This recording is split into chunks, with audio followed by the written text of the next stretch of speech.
Okay, day 2 of ellipses. We're going to do the third page of the notes here. These are the notes. You got the blank notes for all 4 pages for the last class. So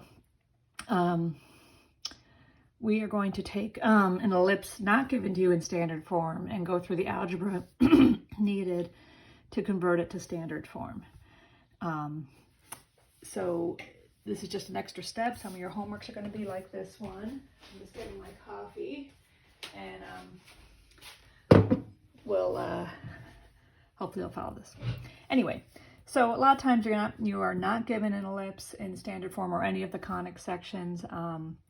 One way you know this is an ellipse, by the way, is ellipses always have an x squared and a y squared term, unlike a parabola, which only one of the variables is squared, the other one is not.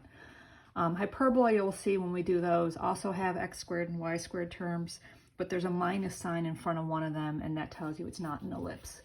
Circles are basically a simplified version of an ellipse, and they also have a plus x squared and a plus y squared term, but the coefficients in front of the x and y will be the same for x squared, and y squared will be the same for a circle. Okay, so back to this ellipse. This is an ellipse, and it's asking you to find all these features of the ellipse, and then it didn't say to graph it, but we're going to graph it. And even if it doesn't ask you to graph, I just want to make this point about assessments. You should, the more you plot the information you have about a conic section, the more likely you are to get it correct in terms of it being vertically or horizontally oriented. So graphing what you know helps you get, and also helps you catch mistakes if something isn't quite making sense. So let's go with this. So the first step here is to kind of rearrange the terms to get ready to complete the square. We are shooting for this form down here, which has binomial squareds in it. Generally, when a general form of an equation has squared binomials, and you're starting with a form that doesn't have that, you're usually going to use completing the square to create these two expressions that I'm pointing to. So we're going to prepare this equation for completing the square. First, I rearrange things. I move the 47 to the right. Whatever the constant is, just move it over to the right side of the equation. Leave all the terms with x and y in them on the left, but rearrange them so that I have the x squared terms next to each other with an x squared first. So I have 9x squared plus 54x. I pulled this over. And then plus 16y squared minus 32y. So we're rearranging the left terms and moving the constant 47 to the right. That's step 1. Step 2 is we want to get ready to complete the square, and you always want to have a 1x squared or a 1y squared to complete the square. So if you don't have a 1 in front of the x squared term, you factor that number out. So in this case of the x squared term, I have a 9 there, so I am pulling this 9 out. But you don't just take it out of the x squared term, you have to take it out of the 54x term as well. So I have parentheses here saying I took this 9 out of both of these terms, and that left me with x squared plus 6x. Similarly with the y terms, I'm going to look at the y squared term, and its coefficient is 16. I'm going to factor that out, and I want this 1y squared to be here, so I took 16 out, but I have to take it out of the 32y as well, and that leaves me negative 2y because it was a negative 32. And if I did this right, I should be able to multiply 16 back in to both distribute it in my parentheses and get these terms back, which I can. So now that was all getting ready to complete the square. We want 1 coefficients on our x and y squared terms. We want the constant on the right. We're going to be putting in new numbers in to these two parts to create perfect square trinomials. So complete the square for both x and y terms is your next step once you get here. Notice the 16 and 9 are just hanging out front here, and I have parentheses now with room for one more term because I'm going to complete the square.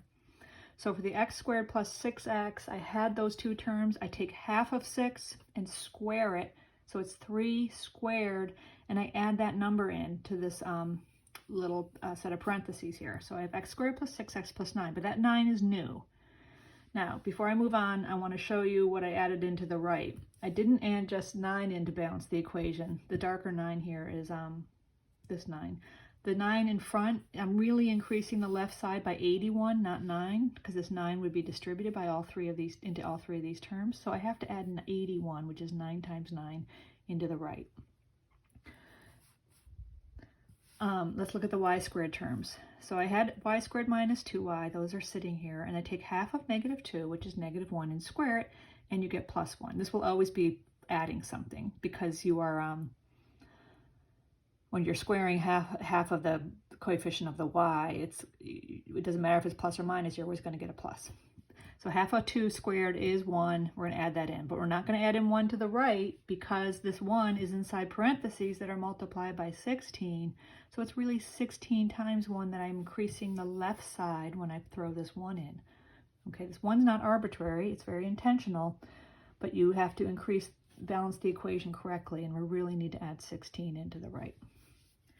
So don't look at these 144s for a minute. The equation here is what I get by simplifying. 47 plus 81 plus 16 is 144.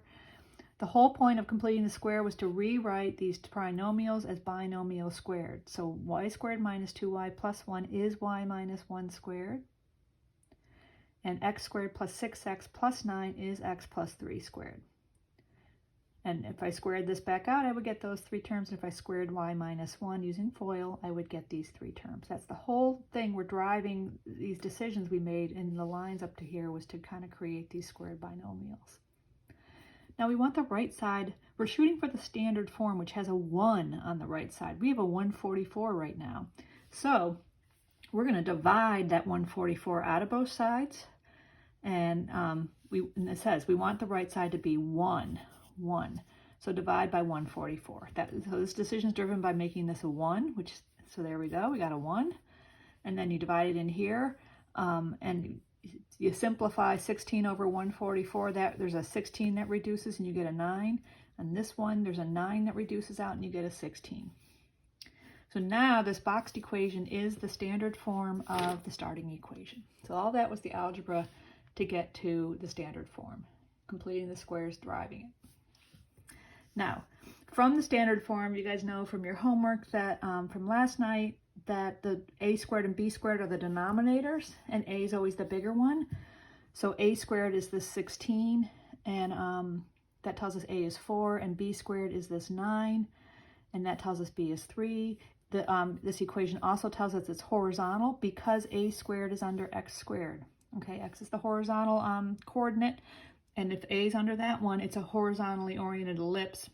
And if the a is under the larger denominators under y, then you know it's a vertically oriented ellipse. But this one's horizontal. That's going to help us figure out which direction to go with our focus and vertices from the center. I'm also going to find C because it did ask for the foci, and that the foci are C away from the center. So doing the a squared minus b squared equals c squared math that we have is the relationship between a, b, and c in an ellipse. I get c equals square root of 7, which is about 2.6. I get the decimal approximation so I can graph it close to where it should be. So before getting these points, I actually went up and graphed things using this. The center we know is negative 3, 1. It's the h and k. H has to be negative 3. To get this to turn into a plus 3, and k has to be 1. So there's my center right there, negative 3, 1. We know it's horizontal, and the vertices are, A tells you how far away the vertices are from the center. I could count 4 units literally from this point, 1, 2, 3, 4, and I'm going to land right there. That's 1, 1. And I can go 4 units to the left, and that's going to land me at negative 7, 1. The other thing you can do is add and subtract 4 from negative 3 to get these two numbers, 1 and negative 7. I don't care if you do it visually, but make sure you add it to the correct coordinate. We're doing it to x because this is a horizontally oriented ellipse. So those are my vertices. The ellipse will go through those 2 points. My foci are C away from the center. C is square root of 7. So it's negative 3 plus square root of 7, or negative 3 minus square root of 7, and comma 1. The y is still 1. Those 2 points are right here, and it's about 2.6 in either direction. So 1, 2, kind of there. 1, 2, kind of somewhere in there. The foci the ellipse will not go through. They're just controlling kind of the shape a little bit. They did not ask you for where the minor axis points are, but since we know B is 3, I know from my center I can count up 3 and get this point, and count down 3 and get this point, and those will be points that the ellipse has to go through. So I have this point, the end of the major axis is here and here, the end of the minor axis is here and here. Once I have those 4 points, I kind of know the general shape of the ellipse. Don't do them like a diamond.